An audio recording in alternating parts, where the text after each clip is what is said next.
bagong update ni Meta para madagdagan ng earnings mo. Alam naman natin guys na hindi ganun kadali kumita kay Meta, lalo na kung konti lang nagkiklik ng post mo o nanonood ng videos mo.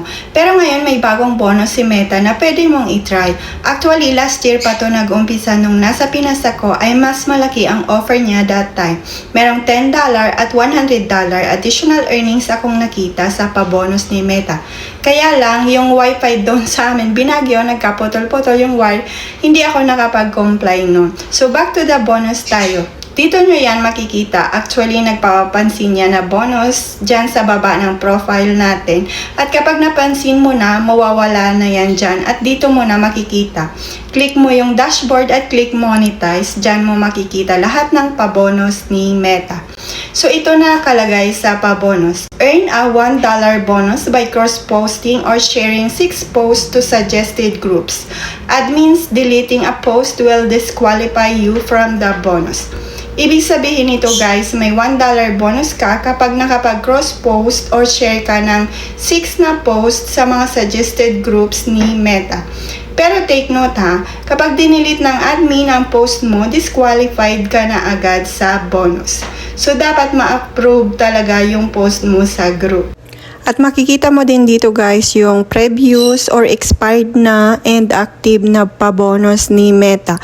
Click mo lang yan na pabonus and then makikita mo dyan yung active and past. Yan yung mga previews pabonus ni Meta na hindi ko na-comply dati.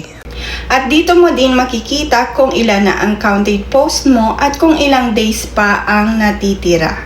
So how it works? May tatlong steps tayo dyan.